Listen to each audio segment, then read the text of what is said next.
Bueno, hola a todos. Vamos ahora con un vídeo de corrección de supuestos prácticos de la Ley 39. Vamos a ir viendo, las preguntas para las que dé tiempo. Vale, empezamos con una súper interesante de la parte de la ejecución forzosa. Vale, fijaros, aquí nos cuentan un enunciado y nos dicen en esta resolución, es un supuesto práctico hace un montón de tiempo, de 10 de octubre del 2000, que la dicta el delegado provincial de una consellería de la Xunta de Galicia en un expediente sancionador con un número se impone al recurrente, en su condición de promotora, una sanción de X dinero por hacer unas obras de construcción de una vivienda unifamiliar en una zona de servidumbre de protección de dominio público. Vale, se hace una casa donde no se podía hacer. Vale. Se ordena la vuelta de los terrenos al estado originario, debiendo de ser realizado en el plazo de un mes. O sea, eso lo que sería reposición de la legalidad. Hiciste la casa donde no podías, no puede estar ahí, y por lo tanto hay que volver las cosas al estado anterior. Bien.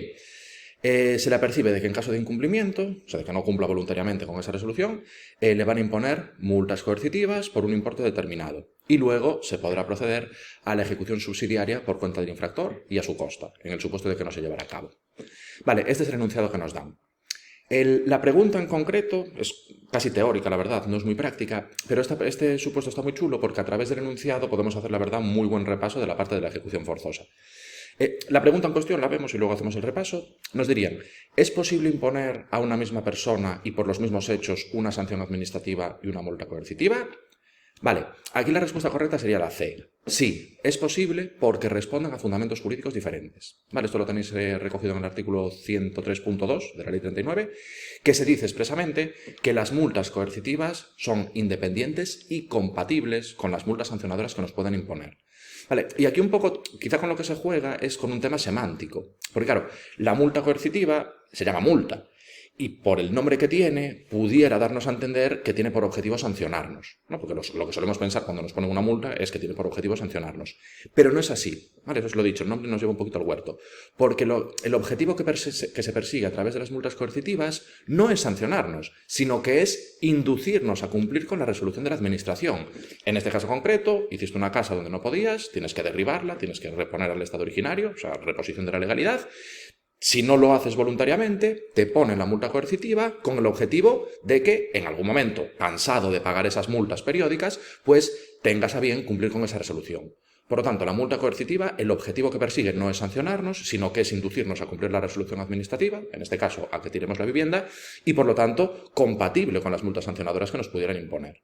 Vale, o sea que esto, lo dicho, se recoge expresamente en el 103.2 y a nivel, digamos, doctrinal, pues la respuesta correcta sería la C. Sí, son compatibles porque responden a fundamentos jurídicos diferentes. Por una parte, la multa coercitiva tiene por objetivo inducirnos a cumplir con la resolución y por otra parte, la multa sancionadora tiene por objetivo sancionarnos por haber incumplido el ordenamiento jurídico. Vale, eso es lo que sería la lógica de la pregunta y la argumentación, la motivación, a través del 103.2. Pero luego os decía que quizá realmente quien hizo esta pregunta no exprimió el enunciado todo lo que podría, porque da mucho juego. Claro, fijaros lo que os comentaba, que nos da pie para repasar un montón. Nos dicen, vale, te hacen el requerimiento para que tires la casa. Si no lo tiras voluntariamente, te van a imponer multas coercitivas, ¿vale? Es uno de los 4 mecanismos de ejecución forzosa. Te imponen esas multas coercitivas, o sea, te obligan a pagar periódicamente una cantidad de tiempo hasta que tengas a bien cumplir con esa resolución. E incluso, si llegado el punto, a través de las multas coercitivas, la administración no consigue que tú cumplas con la resolución, puede después proceder a la ejecución subsidiaria. Que acordaros que la ejecución subsidiaria es otro de los medios de ejecución forzosa, que lo que significa es ejecución subsidiaria, cuando son obligaciones no personalísimas, cuando son cosas que no es necesario que las hagas tú, puede coger la administración y hacerlas ella y luego cobrártelo a ti el coste que puede incurrir la ejecución de esa resolución. Vale, en este caso, el derribar esa vivienda es una obligación no personalísima, porque está claro que lo que se tiene que dar es que la vivienda sea derruida. Da igual que lo hagas tú, o sea, no es necesario que vayas tú con un mazo y tires la casa, sino que el objetivo que se persigue para que se cumpla esa resolución es que la vivienda sea derruida. Da igual que lo hagas tú o da igual que lo haga otro. Entonces, al final lo que tendríamos aquí es eso. Se impone la multa coercitiva, se paga durante un periodo de tiempo esas cuantías económicas. Si con eso no se cumple con la resolución, luego va a coger la administración y va a contratar una empresa de demolición y será esa empresa de demolición la que proceda a través de la ejecución subsidiaria a derribar esa vivienda. Vale, o sea que fijaros que aquí encadenamos dos de los mecanismos de ejecución forzosa. Primero multa coercitiva, y si con esto no funciona, luego procedemos a la ejecución subsidiaria. Pero os decía que el enunciado está muy chulo, nos vale para hacer un repaso prácticamente global de lo que es la ejecución forzosa, porque fijaros que luego nos dicen al final que se procede a la ejecución forzosa por cuenta del infractor y a su costa. ¿Qué significa esto? Que si se procediera a hacer esa ejecución subsidiaria, o sea, si no funcionan las multas coercitivas y se procede a hacer la ejecución subsidiaria, la administración contrata a esa empresa de demolición, la empresa de demolición tira la vivienda y luego, desde la administración, le van a repercutir el coste que supuso contratar a esa empresa de demolición al propio infractor. O sea, que se podría incluso enlazar esto luego con el apremio sobre el patrimonio, porque cogería la administración y diría, vale, el dinero que yo me he gastado en contratar esta empresa de demolición, a través del apremio sobre el patrimonio te lo voy a quitar de tus cuentas, porque acordaros que el apremio sobre el patrimonio es para cuando le debes dinero a la administración, que la administración coge, va a tus cuentas y te lo quita. Vale, o sea que así hemos enlazado, digamos, 3 de los 4 mecanismos de ejecución forzosa. Y luego, más allá del enunciado, cosa que me invento yo, para hacer el repaso ya global de toda la ejecución forzosa, imaginaros que la persona dueña de esta vivienda coge y se encadena a la vivienda para que no se la demuelan, para que no la demolan. Bueno, no sé cómo sería la palabra, para que no sea demolida. Y entonces, en ese supuesto, llegado el punto, podría incluso aplicarse la compulsión sobre las personas, ¿no? Pues son obligaciones de no hacer o soportar, ¿vale? Pues tú no tienes, o sea, no puedes estar allí encadenado a la vivienda impidiendo que la empresa de demolición cumpla con sus funciones y, por lo tanto, llegado el punto, si bien así previsto en la norma correspondiente, que pudiera ser que no, pero bueno, si viniera así previsto en la norma correspondiente, podría darse incluso que se aplicaran en el mismo procedimiento los 4 mecanismos. Primero la multa coercitiva, si esto no funciona, ejecución subsidiaria. Luego, si la persona está allí encadenada a la vivienda, compulsión sobre las personas, o sea, lo quitan allí a la fuerza, y luego el coste que haya podido suponer hacer esa ejecución subsidiaria se lo repercutimos al infractor a través del apremio sobre el patrimonio. Bueno, o sea, que fijaros que la pregunta en cuestión, pues sin más, casi teórica, pero que luego a través del enunciado nos da pie para hacer este repaso súper interesante. Vale, eso de esta primera. Luego, la 16 estaba por la parte de los recursos, y nos dicen, bueno, nos cuentan así una parafernalia, con fecha de 8 de noviembre de 2002, se publica en el Diario Oficial de Galicia un decreto que aprueba un reglamento que establece las ordenanzas, tipos sobre protección contra la contaminación acústica. O sea, se publica en el Diario Oficial de Galicia un decreto, una norma de rango reglamentario. Vale, tenemos una asociación de comerciales que considera que ese decreto está vulnerando sus intereses. Y nos preguntan, ¿qué recurso procede y en qué plazo deberá ser interpuesto? Vale, esta pregunta es quizá un poco trampa. La motivación la encontraríamos en el artículo 112.3, si no me equivoco, y la correcta sería la D de Dinamarca. Vale, no cabe ningún recurso frente a dicho decreto. ¿Por qué? Porque en el 112.3 se establece expresamente que no cabe recurso administrativo frente a disposiciones administrativas de carácter general. O sea, un decreto, una orden, lo que son normas de rango reglamentario, no podemos recurrirlas en vía administrativa. Está expresamente prohibido, nos lo prohíbe el 112.3. Por lo tanto, en vía administrativa no cabría ningún recurso. No cabe ningún recurso porque es una disposición de carácter general y eso se encuentra prohibido.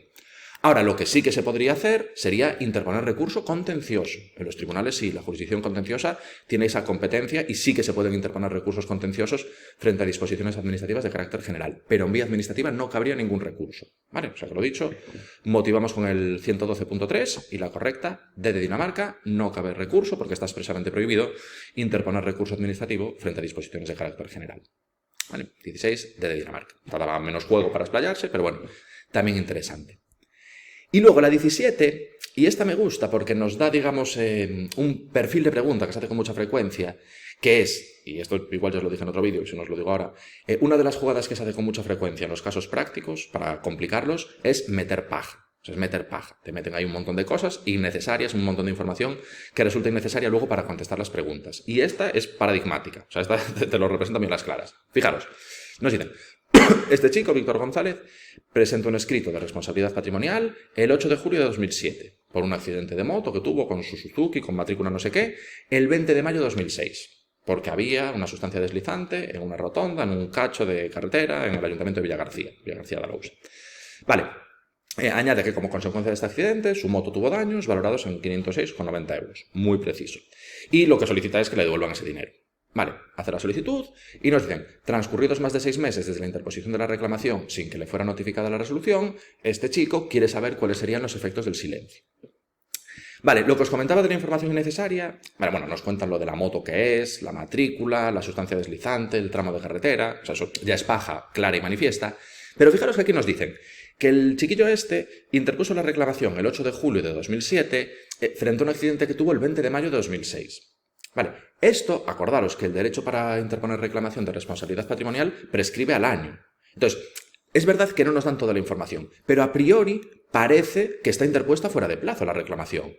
Pero fijaros que no es eso lo que nos preguntan. O sea, nos están dando unos plazos que a priori nos harían ver que ya ha prescrito el derecho a reclamar, que sería extemporáneo, o sea, que no tendría no tendría derecho a ningún tipo de indemnización porque interpuso la reclamación fuera de plazo, pero no es eso lo que nos preguntan. Lo único que nos preguntan es el sentido del silencio. O sea, que para contestar esta pregunta es artículo 24, el que regula el silencio administrativo en los procedimientos que se inician a solicitud. O sea, que fijaros que aquí en el enunciado nos orientan en un sentido, pero luego nos preguntan otra cosa diferente. O sea, mucha paja. Os decía que no nos dan toda la información en el enunciado, porque acordaros que como norma general, bueno, lo del plazo de prescripción de la responsabilidad patrimonial siempre es el año, eso es indiscutible. Pero que luego, dependiendo un poco del tipo de circunstancia en la que nos encontráramos, ese año empieza a computar en una fecha o en otra. Entonces, aquí puede ser que el plazo empezara a computar el 20 de mayo de 2006, que fue cuando efectivamente se produjeron los hechos, pero no nos lo dicen en el enunciado, Pero pudiera ser que si este chico tuvo algún tipo de lesión, estuvo hospitalizado y tuvo que esperar a curarse, acordaros que cuando nos encontramos en supuestos de daños físicos, el plazo del año no empieza a computar cuando se producen los hechos que generan la lesión, sino que empieza a computar a partir de la curación o de la determinación de las secuelas. Entonces, quizá la información incompleta en el enunciado no nos están diciendo esos datos, pero sí que es cierto que con las fechas que tenemos y la información que tenemos, a priori parece extemporáneo. Pero no es eso lo que nos preguntan. Lo que nos preguntan es el sentido del silencio en los procedimientos de responsabilidad patrimonial. Vale, aquí acordaros, y hacemos también un pequeño repaso de ese artículo 24, que es el que regula el silencio en procedimientos que se inician a solicitud. Acordaros que como norma general, en esa regulación tan tramposa que hace la Ley 39, como regla general, procedimientos que se inician a solicitud, a priori, el sentido del silencio va a ser estimatorio. Pero que luego tenemos tantas excepciones que de facto, en la práctica, termina por ser casi siempre desestimatorio. De las múltiples excepciones que tenemos, esta justo es una de ellas. Procedimientos de responsabilidad patrimonial, si transcurre el plazo que existe para resolver, sin que se dicte y notifique la resolución, tenemos que entenderla desestimada, aun siendo un procedimiento iniciado a solicitud. O sea, es procedimiento iniciado a solicitud, pero se aplica una de las múltiples excepciones y entonces, en vez de ser estimatorio el silencio, que es a priori lo que sería la norma general, se convierte en desestimatorio. Por lo tanto, correcta, B de Barcelona, se entenderá desestimada la solicitud de indemnización. Vale, lo dicho, esto va por esa parte del silencio administrativo en procedimientos iniciados a solicitud y esas múltiples excepciones, entre ellas la de los procedimientos de responsabilidad patrimonial. Fijaros que también es interesante que en el propio enunciado nos dan otro dato que da juego, que es el plazo que habría para tramitar esos procedimientos de responsabilidad patrimonial, lo de los 6 meses. No nos lo preguntan, ya no los dan en el enunciado, pero bueno, también aspecto interesante para repasar. Vale, así que nada, esta B de Barcelona. Y luego la 18, y con esta acabamos este bloque de preguntas prácticas. Vale, la 18 va enlazada. Deciros que esta es una jugada que también hacen en bastantes ocasiones en los supuestos prácticos. O sea, te ponen un enunciado y sobre el mismo te sacan varias preguntas, las van enlazando. Nos dicen, en el supuesto anterior, de ser el caso, ¿podría Víctor González interponer algún recurso administrativo contra ese silencio en el procedimiento de responsabilidad patrimonial? Vale, este está orientado al artículo 114, si no me equivoco, en el que se establecen los supuestos en los que se pone fin a la vía administrativa. Vale, de los múltiples supuestos en los que se pone fin a la vía administrativa, uno de los que se recogen expresamente es los procedimientos de responsabilidad patrimonial, ya sean expresos o presuntos, da igual, en este caso sería presunto, da igual, todo lo que sea la resolución de un procedimiento de responsabilidad patrimonial pone fin a la vía administrativa. O sea, eso fundamental para poder contestar adecuadamente la pregunta. Como se pone fin a la vía administrativa, enlazamos esto con los conocimientos que tenemos de la parte de los recursos y sabemos que cuando son actos o resoluciones que sí que ponen fin a la vía administrativa, el único recurso que podemos interponer en vía administrativa sería el potestativo de reposición. Vale, por lo tanto, para contestar esta tenemos que tener primero conocimiento de en qué supuesto se pone fin a la vía administrativa, entre otros muchos, procedimientos de responsabilidad patrimonial, ya sean resoluciones expresas o presuntas, y luego también saber qué tipo de recurso administrativo podemos interponer cuando sean resoluciones que sí que han puesto fin a la vía administrativa, que sería el potestativo de reposición. Vale, es verdad, o sea, en vía administrativa se podría interponer potestativo de reposición, pero acordaros que si no quieres interponer el potestativo de reposición, como ya has puesto fin a la vía administrativa, podrías acudir directamente a la jurisdicción contenciosa. Vale, y ya que estamos, por comentar, como nos encontramos ante un acto presunto, este chico, Víctor, podría interponer este recurso potestativo de reposición en cualquier momento a partir del día siguiente a que se produjeran los efectos del silencio.